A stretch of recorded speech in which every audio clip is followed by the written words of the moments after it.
26 septembre 2009. Le jardin secret. Jean Mistler était venu déjeuner à la maison.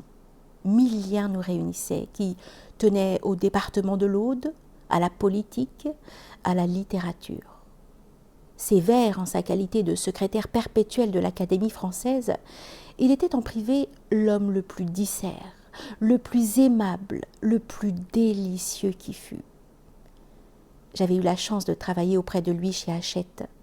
Au vrai, ayant lu mon premier roman, Delphine, il m'avait commandé un Vauvenargues, puis, satisfait de ce travail de librairie, m'avait offert un poste de rédacteur qui m'arracha à ma Provence et me fit venir à Paris. 1000 liens, disais-je. Je les évoquai 100 fois. Non seulement Jean Mistler avait été confirmé par le même évêque que ma mère, cela pour la petite histoire, mais encore, il avait eu pour adversaire politique mon arrière-grand-oncle, le socialiste Ernest Féroul, député-maire de Narbonne, rendu illustre par la révolte des vignerons qui conduisit 5 départements français à faire sécession d'avec la République. Enfin, j'assurais alors le feuilleton littéraire de La Dépêche du Midi, journal qui l'avait soutenu en politique et qui l'avait propulsé au premier rang. S'il n'y avait pas eu la guerre, nul doute que Jean Mistler eût été président de la République.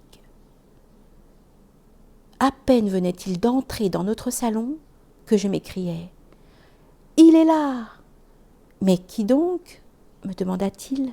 « Goethe, bien évidemment. » Et de l'index, je désignais l'édition en 10 volumes produite par la librairie Hachette en 1861. Jean Mistler était un grand germaniste. Il hocha la tête, l'air désabusé. Son chagrin, c'est que nous ne disposions pas des œuvres complètes de Goethe.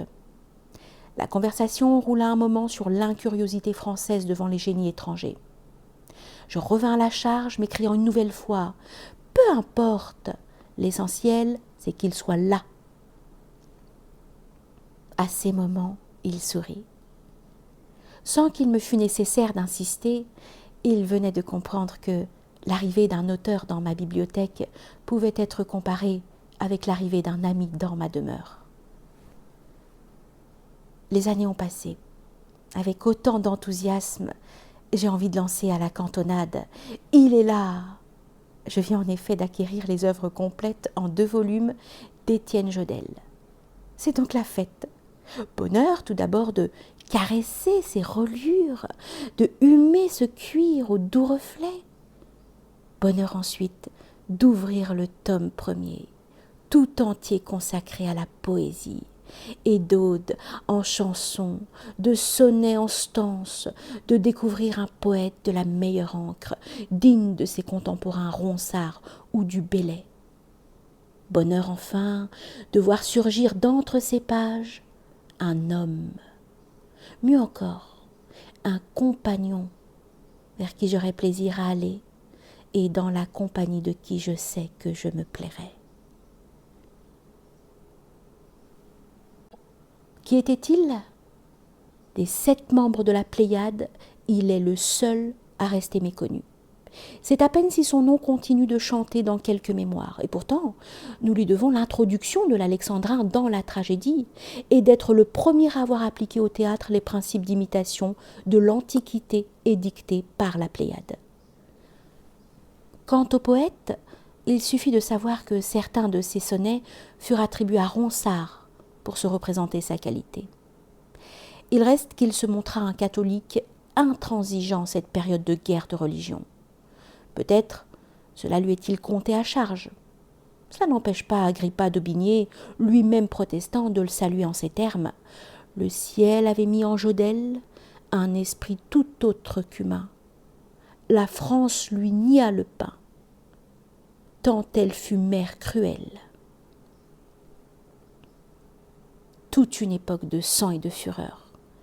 Jodelle naquit en 1532 et mourut en 1573. Je dis toute une époque de sang et de fureur se retrouve dans ses poèmes. Car l'homme était engagé, comme on disait dans les années 50 du XXe siècle. Engagé et même enrôlé auprès d'Henri II, de sa cour et de Madame Marguerite. Il écoute, il voit, il décrit, en latin comme en français, ainsi qu'il était alors de coutume. Oui, un fier compagnon qui vient d'entrer dans ma parentèle, élargissant, s'il se peut, le cercle de mes amis, ceux-là que, par-delà la mort, j'appelle les grands vivants. Suis-je fou? À tout le moins étrange, si ce n'est étranger, en pénétrant dans mon bureau, où sont réunis les auteurs grecs et latins notamment, j'ai conscience d'aller à la rencontre d'hommes dont la qualité première est la fidélité. Ils sont là, à m'attendre, par œuvre interposée. Ils sont là, voilà qui est dit, comme est là désormais Étienne Jodelle. Je n'irai pas jusqu'à affirmer, comme Jean Giono dans Noé, son chef-d'œuvre, que pour saisir ma pipe, je dois déranger Tite-Live, ou que, pour attraper ma blague à tabac, il me faut passer ma main à travers le corps de Salluste. La raison en est simple, je ne fume pas la pipe. Quant au reste, si je puis assurer qu'ils se tiennent autour de moi, tels des sentinelles, tels des veilleurs, c'est qu'il en est vraiment ainsi.